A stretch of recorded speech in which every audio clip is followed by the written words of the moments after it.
បាទសួស្តីពុកម៉ែបងប្អូនទាំងអស់គ្នាជាទីគោរពនិងរាប់អានហើយក៏សូមស្វាគមន៍សម្រាប់ការវិលត្រឡប់មកកាន់វីដេអូថ្មីបងប្អូនទាំងអស់គ្នា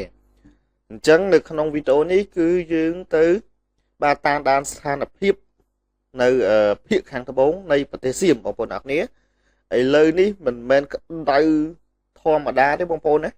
គឺក្តៅកគុកខ្លាំងមែនតើបងប្អូនទាំងអស់គ្នាព្រោះដោយសារអីប្រហែលថ្ងៃមុនមិន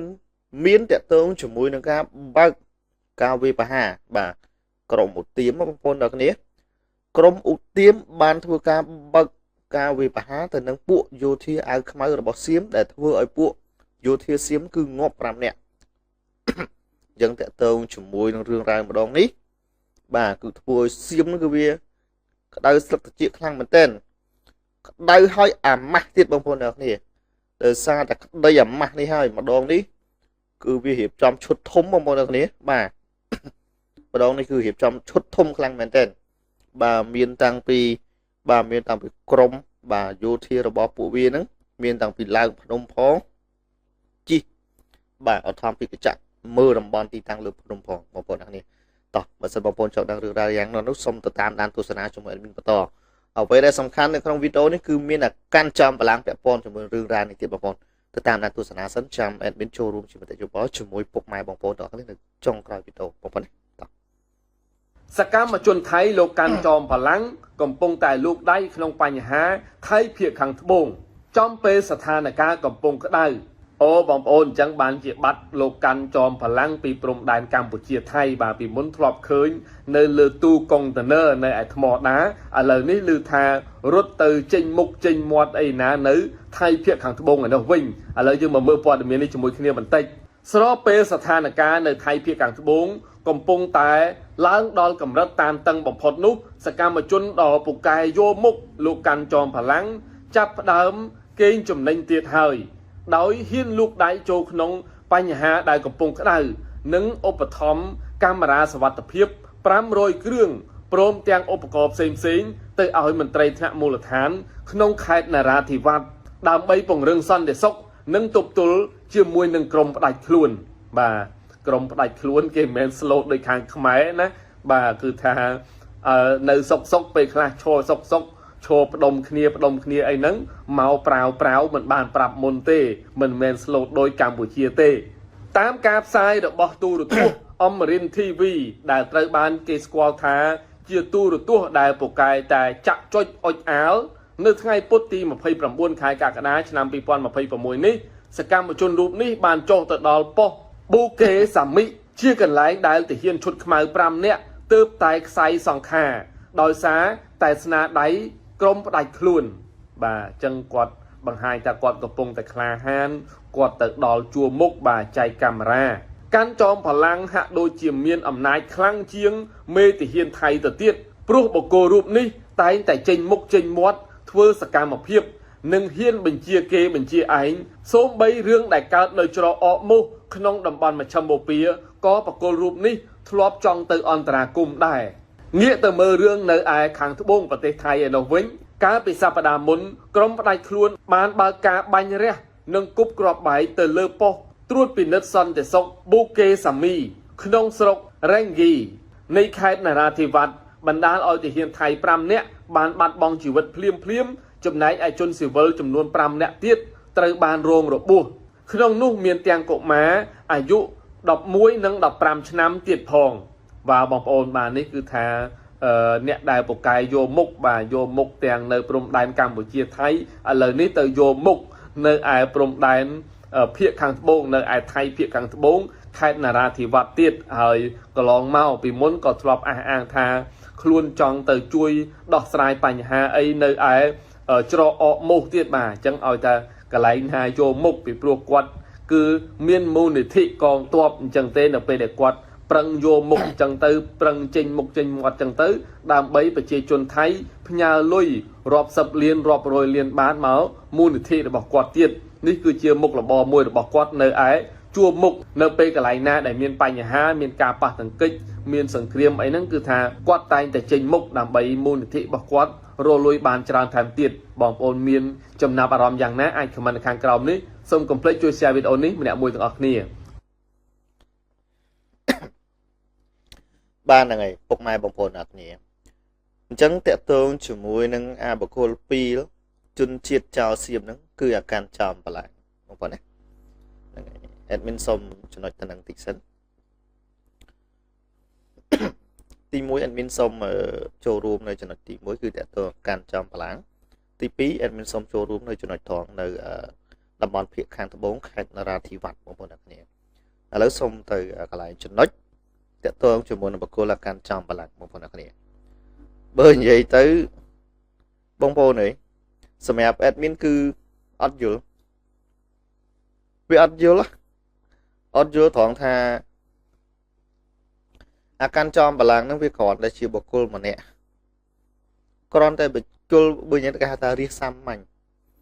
ទទួលស្គាល់វាមានមូលនិធិហ្នឹងប៉ុន្តែអាមូលនិធិវាវាគឺមានរឿងរ៉ាវរហូតបងប្អូនអ្នកនេះទៅជាបុគ្គលសាមញ្ញម្នាក់មានសិទ្ធិបញ្ជាក្បាលពួកអាតាហ៊ានសម្រាប់បងប្អូនខ្មែរយើងគឺលោកគ្រាន់តែថាបើសិនតែមានមូលនិធិឬក៏លោកត្រូវទៅចង់និយាយថាលោកទៅកន្លែងព្រំដែនឬក៏ទៅតំបន់ណាមួយលោកអត់មានទៅបាននេះទេលោកគ្រាន់តែថាចូលរួមជាតាមពិធីជាលក្ខអញ្ជើញបងវរៈកងទ័ពជាពិធីហូបចុកអីចឹងឬក៏ការមានអីវ៉ាន់យកទៅផ្ញើអីចឹងជាលក្ខណៈទៅជួបសួរសុខទុក្ខអីបែបនោសញ្ញតនាគឺមិនមែនក្នុងមានន័យទៅជាការបញ្ជាចង្អុលបង្ហាញប្រាប់ត្រូវធ្វើនេះធ្វើនោះទេបាទគឺអត់ទេគឺអត់មានអំណាចដល់ថ្នាក់ហ្នឹងប៉ុន្តែសម្រាប់អាបកុលអាខាន់ចំបលាំងនេះបងប្អូនឃើញមើល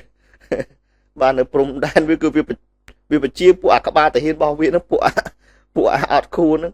បញ្ជាបានគ្រប់យ៉ាងឲ្យធ្វើនេះធ្វើនោះអាហ្នឹងសម្រាប់បកុលអាកាន់ចំបលាំងហើយសូមផ្ដាំទៅអាកាន់ចំបលាំងអាកាន់ចំបលាំងទង្វើថោកទាបរបស់ឯងនេះទង្វើថោកទាបរបស់ឯងហើយបានធ្វើមកលើទឹកដីប្រទេសកម្ពុជាប៉ុន្តែបើសិនឯងយកទង្វើថោកទាបរបស់ឯងទៅតំបន់ភាគខាងត្បូងជីវិតបាយមិនយូរមិនឆាប់គឺស្មើសូន្យហើយឯងយកជីវិតឯងទៅនេះប្រៀបដូចឯងយកពងមាន់ណាដាក់នៅលើថ្មនៅកន្លែងខ្យល់ហាវាខ្យល់មកបន្តិចគឺធ្លាក់ពងមាន់ជួយដូចពងមាន់នឹងអាកាន់ចាំបឡើងជីវិតបាយគឺចង់និយាយថាមួយម៉ាត់បើសិនឯងហ៊ានឈរជើងនៅភាគខាងត្បូងនឹងយូរជីវិតឯងគឺផុយស្រួយណាឯងយកមុខខុសកន្លែងហើយឯងយកមុខខុសកន្លែងអាខាន់ចាំបឡើងភាគខាងត្បូងណាហើយមកបងប្អូននៅកន្លែងតំបន់ព្រំដែននៅខាងកម្ពុជាគឺលោកមិនចង់មានសង្គ្រាមទេលោករកតែដំណោះស្រាយទេលោកមិនចង់បង្កបញ្ហាជាមួយពួកឯងទេពួកអាចៅអត់ខូតែបើសិនជាឯងទៅភាគខាងត្បូងខេត្តនរាធិវត្តន៍បើសិនជាហ៊ានឈរជើងយូរជីវិតរបស់ឯងគឺផុយស្រួយស្មើសូន្យឥឡូវឯងយកមុខយកមាត់គឺខុសទីកន្លែងហើយអាកាន់ចំបឡើងហើយបូកផ្សំជាមួយនឹងបាបកម្មដែលធ្វើពីមុនមកទៀតបើមានបញ្ហាបើមិនជីវិតឯងស្មើសូន្យក៏ឯងពិការកន្លែងណាមួយទេអីបងប្អូនសិតទៅជក់ហុំហើយទៅធ្វើអីនោះអាកាន់ចំបឡើងហើយទៅយកមុខយកមាត់នៅនេះមែនទៅអញគាំទ្រឯងអាកាន់ចំបឡើងគាំទ្រឯងទៅជក់ហុំទៅមួយទៀតចាហើយកុំភ្លេចសុំផ្ដាំបើសិនឯងសឿងឯងឈោនៅភាគខាងត្បូងឯងយូរបន្តិចណាហើយកុំឈរនៅកន្លែងកដាគេឲ្យធ្លូបន្តិចទៅឲ្យគៀកបន្តិចទៅ